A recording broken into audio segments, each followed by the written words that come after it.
o programa Tema Livre, temporada 2025, a sua conexão com os principais assuntos relacionados com o dia a dia da sua cidade, já está de volta e hoje conversa com o vereador Ícaro Morales, o primeiro secretário da mesa diretora eleito para o seu primeiro mandato. Vereador, seja muito bem-vindo ao Tema Livre. Eu que agradeço vocês mais uma vez pela oportunidade de vir aqui poder contar um pouquinho mais, né, sobre mim, sobre meus projetos, sobre a minha história, e é sempre um prazer estar na sua presença aqui com todos vocês. Perfeitamente. Vereador, logo de cara, uma pergunta quebra-gelo. Quem é o vereador Ícaro Lopes Morales? Aliás, o cidadão Ícaro Lopes Morales, quem é? O vereador Ícaro, eu sinto ele como um alguém que desagou nesse mundo político, mas que sempre foi uma pessoa política. E hoje eu te falo isso com essa certeza, mas até 2 meses antes da eleição eu tinha dúvida se eu deveria ou não estar entrando para o meio político, porque eu sou eu sou uma pessoa que tem uma alma muito livre, né, agora falando do Ícaro, Certo. eu sou muito livre, eu sou muito sonhador, eu sou entusiasta, eu sou, de um trabalho, né, o Atamor, que foi fundado por mim há 10 anos, desde que minha mãe teve câncer.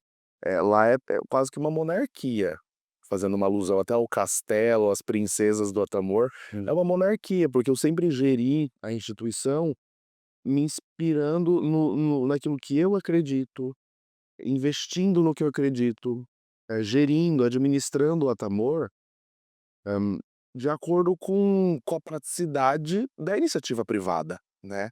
Então eu fiquei muito, assim, angustiado quando eu falei: "Caramba, na política, no poder público em si, tudo é muito demorado, né, depende de várias aprovações, a burocracia para que se conquistar uma coisa, enfim". Então eu fiquei com muito medo, assim, de entrar na política e logo de cara me frustrar, me arrepender, se caso eu fosse eleito. Esse choque veio, né, para o Ícaro vereador, porque de fato eu sou acostumado a sonhar, a correr atrás, a captar e a realizar os meus sonhos, né, a entregar resultados.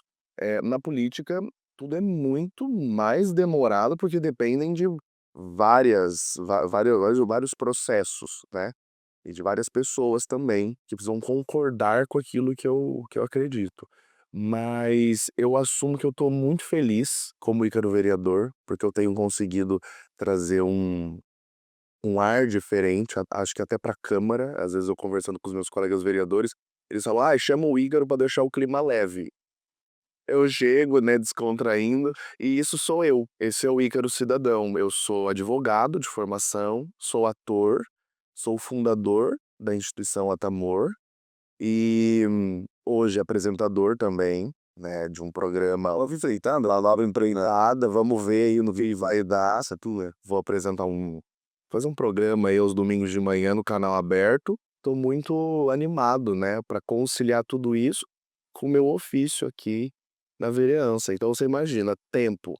Tempo acho que hoje é a coisa mais cara para mim, é ter tempo para as coisas e Mas quanto mais proativo se mostra, mais tempo existe também para se dedicar a outras tarefas, a outras atribuições, não é isso? com certeza, e no meu caso, assim, né, eu acho que vocês aqui da câmara acompanham nos bastidores, eu não encaro o trabalho como algo, sabe, hostil. Eu me divirto trabalhando, eu acho que a magia o segredo da vida é esse, a gente encarar as coisas com leveza, no trabalho, na família, em meio às dificuldades, eu sou daquele tipo de pessoa que eu rio, das coisas ruins que acontecem comigo. Eu acho que os Desistiu, né, dali, né? o Francisco, né, saudoso Pablo Francisco falava isso: "A gente precisa de doses de bom humor". Eu acho que a vida, as pessoas precisam ser mais bem-humoradas e rir das situações ruins, eu acho que, isso faz parte, é necessário para a gente sobreviver ao mundo de hoje. Pegar uma fatia de tudo isso que nós conversamos sobre a sua iniciação na política. Em 2024, né, o senhor se candidatou a vereador aqui na cidade de Araçatuba e já nessa primeira tentativa obteve aí mais de 3.000 votos, precisamente 3.313 votos, na sua primeira tentativa como candidato a vereador. E logo de cara houve uma nova eleição entre os próprios vereadores, o senhor obteve aí a chance de integrar a mesa diretora na condição de primeiro secretário, que é uma atividade essencial para a fluidez, né, dos trabalhos. Como é da expectativa de se candidatar à realidade de ser eleito e logo de cara assumir uma função como primeiro secretário? Olha, antes de te responder diretamente a sua pergunta, eu só queria, assim, levantar uma outra deixa aqui em relação a isso. Quando eu me candidatei, eu não tinha certeza que eu iria entrar. Eu acho que essa é uma dúvida que todos os candidatos naturalmente têm, que a gente não tem certeza. Apesar de eu ser uma pessoa, né, que já era considerada pública por conta, né, das paradas de Natal, da minha influência no meio social da cidade, ainda há um abismo muito grande entre você ser conhecido e você ser querido, e deixa de ser querido você ter potencial em voto. Então existem, né, diferenciações aí que não garantem uma eleição. Então eu não tinha essa certeza. O meu slogan As campanhas tinham uma métrica? nada, Não. nada, nada. Colocou nomes de posição É, e vamos ser felizes. inclusive o valor que eu investi na minha campanha, assim, comparado a, né, a outros candidatos, Se não for indicado, eu perguntaria qual seria. olha, eu sou TDAH, eu não me lembro exatamente, mas foi a minha mãe Sim, que sim. tirou do bolso para me doar, foi em torno de R$ 4.000, certo? R$ 4.000 e foi só para folder, né? Folders. Então eu não tive, assim, network, né, foi rua, assim, ó, foi rua, foi rede social e rua.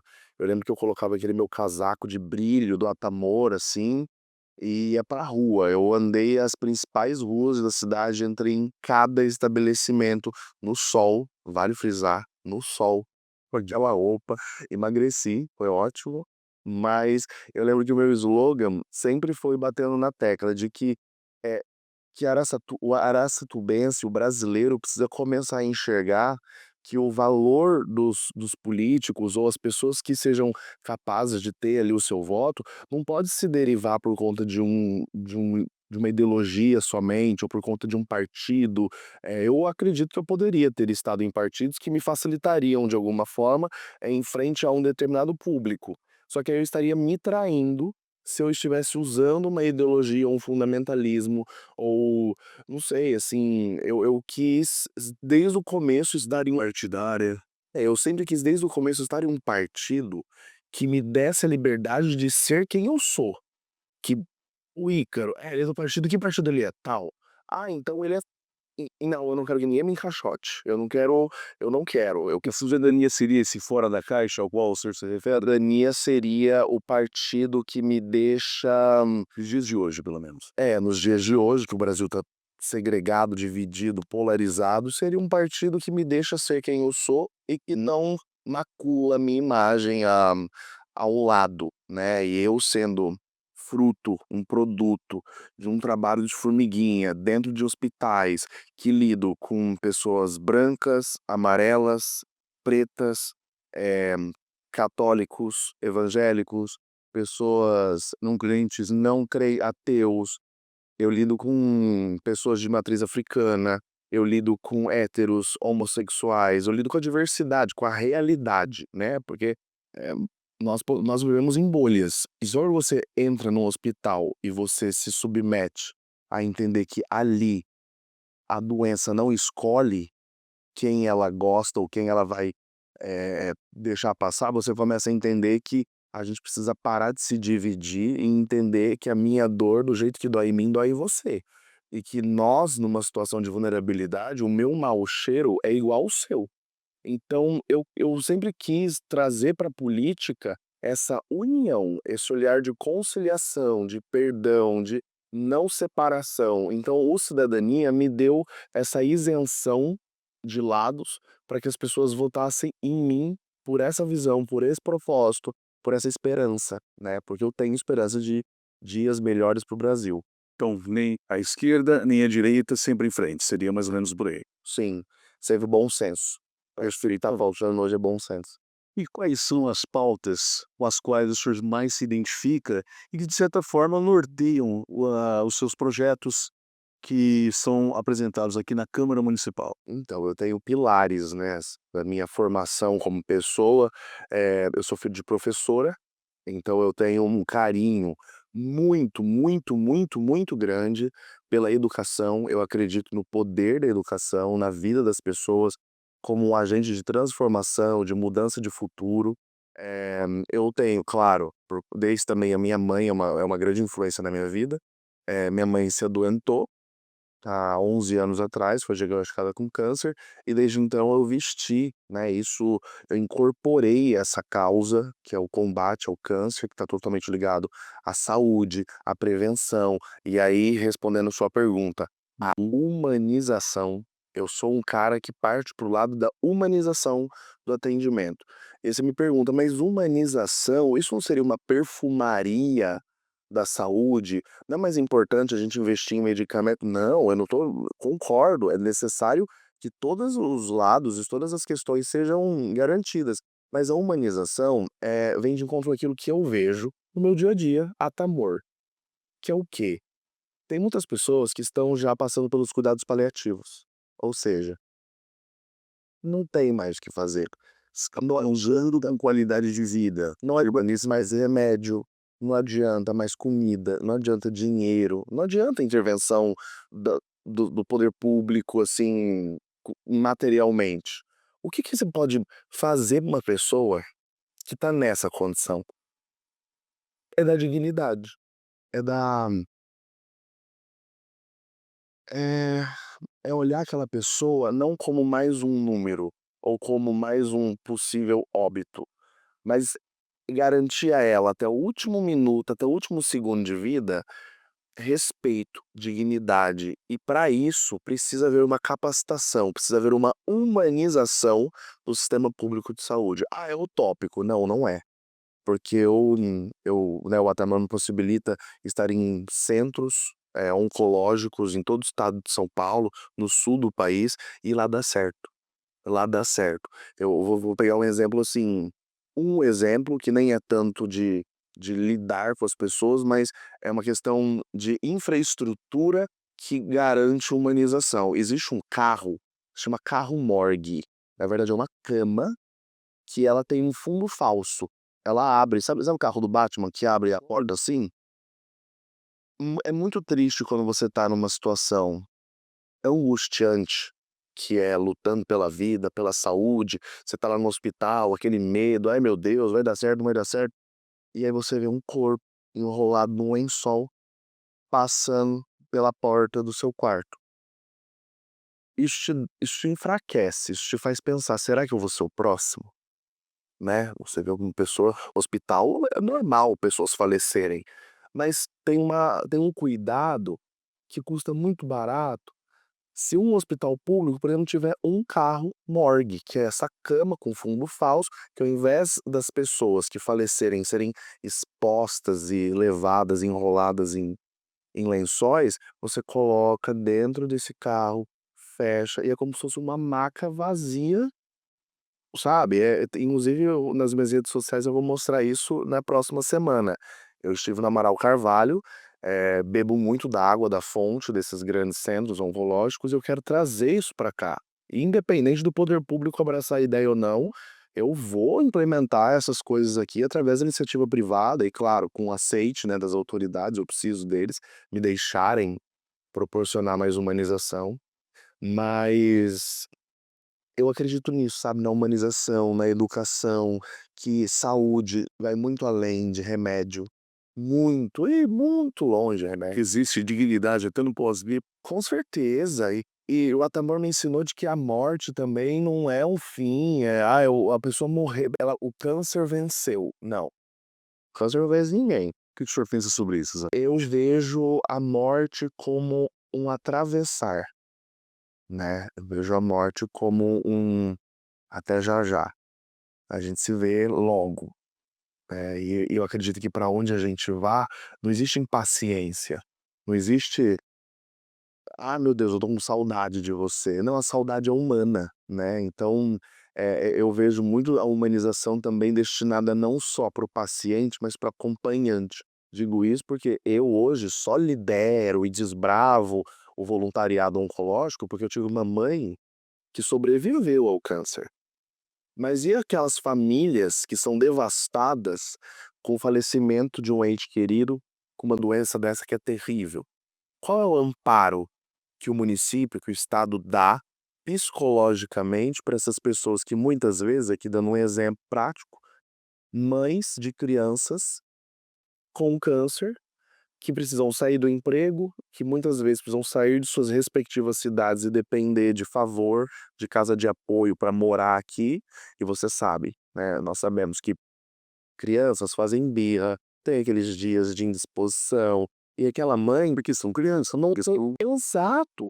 E a mãe fica numa cidade que não é a dela, sem apoio, sem uma rede de apoio, é ela, essa criança, nessa angústia, e se essa criança falece? Uhum. Até essa mulher retomar a vida dela, até essa mãe, né, superar o luto, voltar para o mercado de trabalho, o casamento muitas vezes, isso é estatístico, tá? 60% dos casos, casamentos são diluídos por conta desse impasse, que Estabelecimento anda. sim, dessa pessoa. Sim. Então, assim, o que que nós podemos fazer através de políticas públicas para essas pessoas, né? E eu me preocupo muito com isso, porque, volto a dizer, saúde não é só remédio. Saúde vai muito mais do que leitos em hospital. Saúde está associada à cultura, né, à saúde mental, associado ao esporte, que é prevenção. Então, assim, existem inúmeras maneiras de fazer bem às pessoas, e que dá para fazer. É isso que eu não entendo, sabe. No poder público a gente consegue fazer tanta coisa com alcance tão grande, e aí quando eu não consigo eu me frustro mesmo, porque, né, eu noto amor na minha vida, Ícaro cidadão, fazendo essa diferenciação. O Ícaro cidadão consegue fazer muito mais coisa do que como vereador, se a gente parar pra pensar, de maneira rápida, né. Só que o Ícaro vereador, se conseguir implementar os sonhos que tem, ele vai alcançar muito mais pessoas, é por isso que eu tô na política. Sim, nós falamos sobre ações concomitantes, ações convergentes entre o Ícaro cidadão, o Ícaro vereador, o Ícaro formado em direito. Até agora falamos de pontos convergentes, né? Pontos que, de certa forma, se intercomunicam.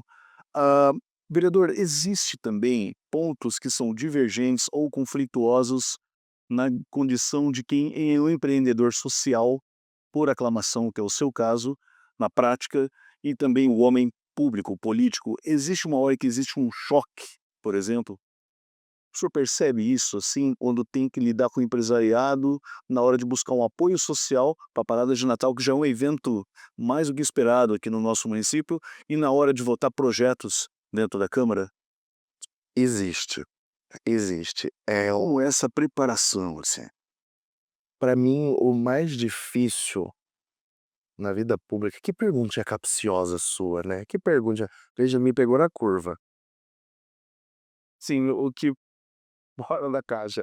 Na verdade, assim, o que eu mais sinto no poder público é o conflito de interesses, né. É que é muito estranho, quando você vira vereador, parece que tudo que você fala é descredibilizado, porque, ele tá falando isso porque ele é político, mas eu sinto isso, tá, eu sinto isso. Antes, quando eu não A gente falou do seu lugar de fala, do seu lugar de estar, principalmente sobre as questões da saúde, para inspirar projetos. sim, Isso é muito importante. sim.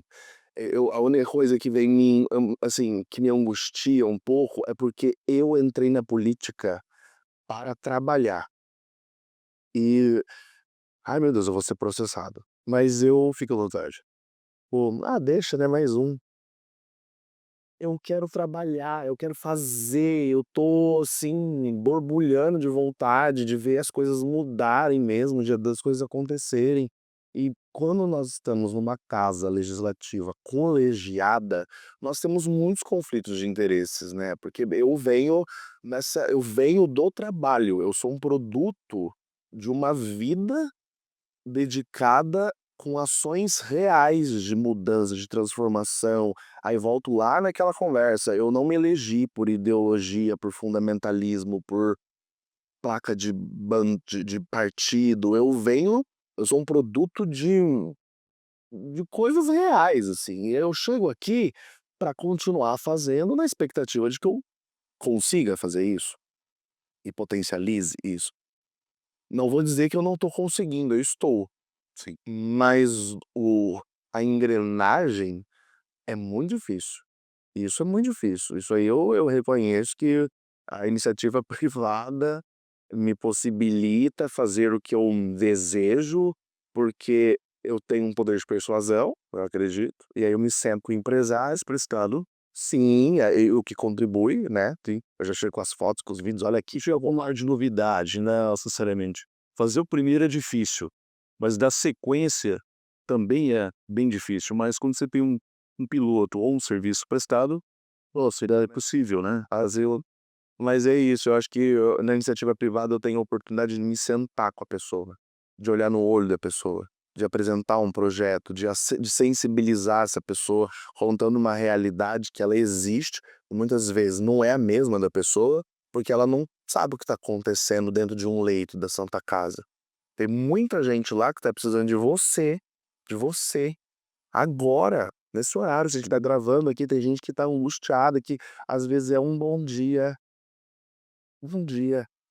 muda a vida dessa pessoa, né, coisa simples muda a vida das pessoas. E eu falando isso para o empresário, eu consigo fazer com que ele olhe lá para dentro daquela muralha que é a Santa Casa, e que tem muita gente lá dentro que não tem como pedir ajuda, que não sabe para quem pedir. E que ele saiba, como foi isso a nossa conversa, que ele não está isento de ter que passar pela mesma situação. Aí é aquele Muda-se a bandeira do hospital, às vezes é particular, não é o público, mas o destino acaba sendo o mesmo. a dor é a mesma. Fazendo um link com isso que você tá falando, muita gente fala assim: "Ah, mas você só ajuda o SUS".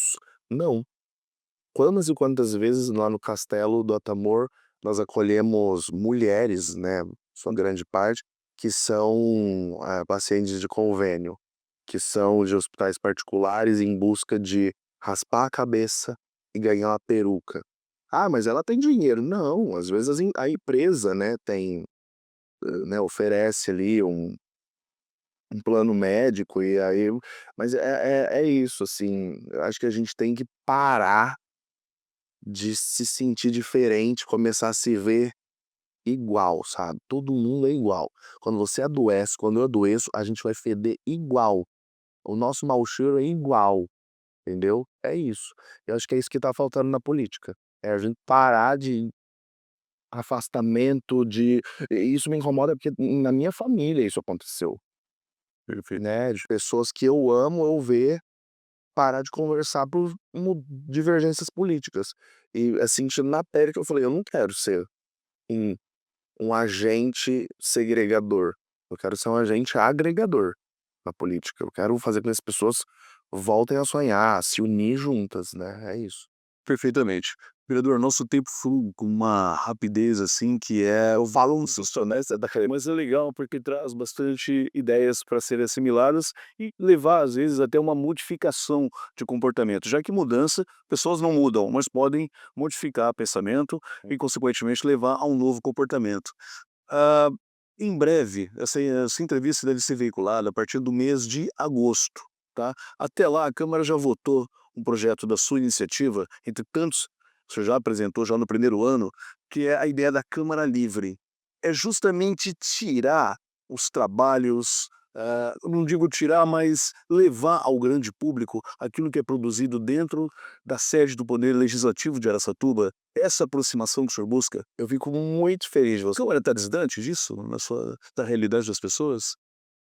Se a gente olhar para trás um pouco? Os poderes precisam estar mais na sociedade. Quando eu falo do judiciário, eu vejo um judiciário aqui. Quando eu falo do executivo, eu vejo um executivo ali. Mas individual, assim, aquela Quase que no castelo as autoridades e os plebeus sem ter para quem pedir, para quem falar. O que eu venho dessa, né, dessa visão política, de que o político precisa dar voz às necessidades do povo. Então, desde que eu me elegi, e eu venho aqui na Câmara, eu me sinto preso num domo, uma um negócio de concreto, e que para que às vezes alguém que tem uma demanda, que tem uma indicação, olha, dá para fazer melhor, e eu não consigo andar a cidade toda, então eu preciso que a população me encontre os demais vereadores para fazer essas indicações. E tem muito, a gente tem que dar voz, principalmente à juventude.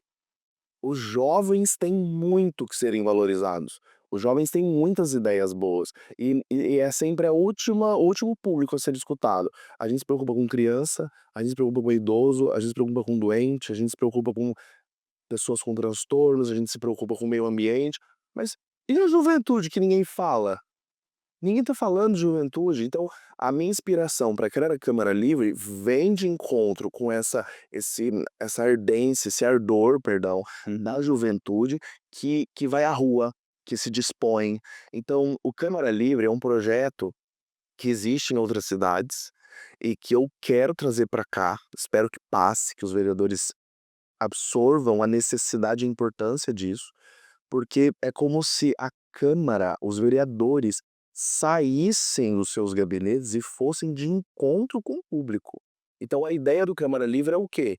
É nós irmos com gabinetes itinerantes 4 vezes no ano e nos instalarmos ali durante uma manhã, um dia, em locais públicos, como por exemplo, um calçadão, num estacionamento de um shopping, no estacionamento de um supermercado, e os nossos gabinetes ali, com a presença das empresas S, Sebrae, Senac, Sesc, A aldeia global de serviços, por exemplo. o pessoal da saúde fazendo avaliação de, né, até o câmara até o pessoal do consultório na rua, que tem esse trabalho maravilhoso, né, também é um trabalho de saúde itinerante que vai ao encontro da população.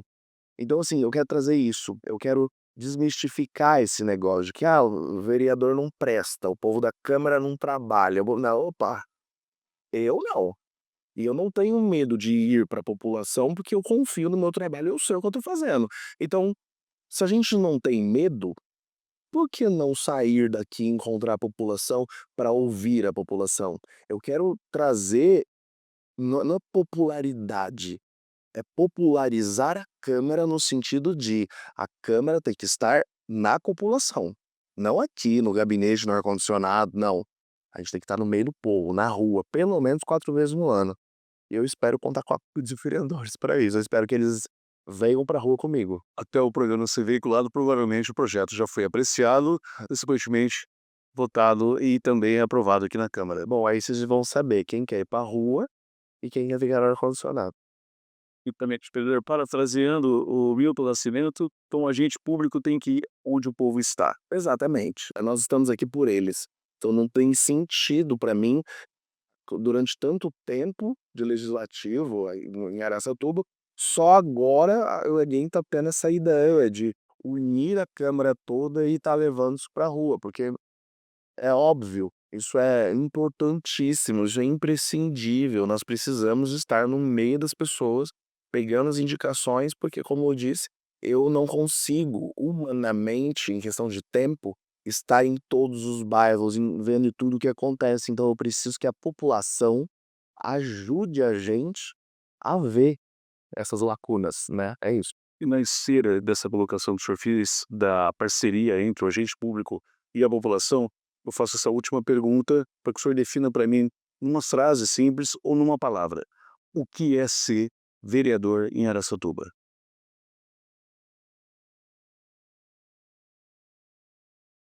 É não combinado exatamente por isso, para que faça uma reflexão. O que é ser vereador em Araçatuba?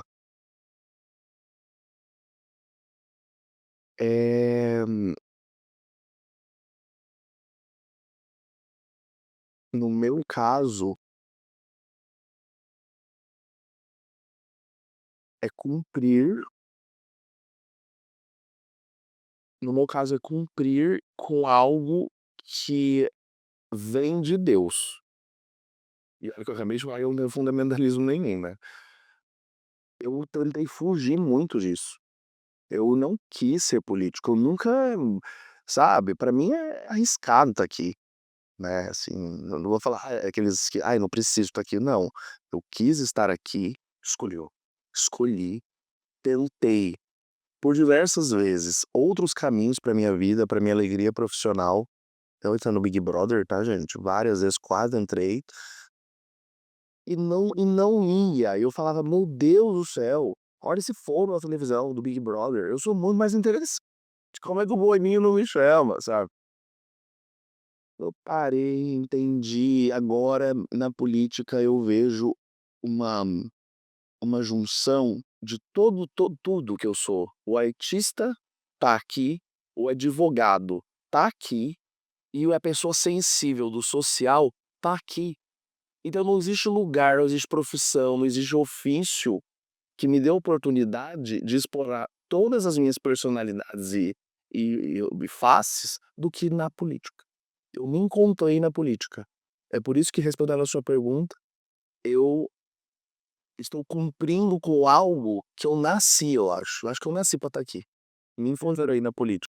Vereador, foi um prazer recebê-lo aqui no Tema Livre, que é exibido pelo canal da Câmara no YouTube, com certeza ser veiculado a partir do mês de agosto, mas que vai entrar para a posteridade. É isso aí, gente. Eu quero agradecer você pelo carinho, à TV Câmara pela oportunidade, ao programa Tema Livre por sempre dar oportunidade para que nós possamos nos expressar e falar aqui, humanizar, né. E se Deus quiser, muitos e muitos encontros ainda virão e eu estou sempre à disposição. Perfeitamente. O Tema Livre dessa edição recebeu a presença do vereador Ícaro Morales, primeiro secretário da mesa diretora aqui na Câmara Municipal.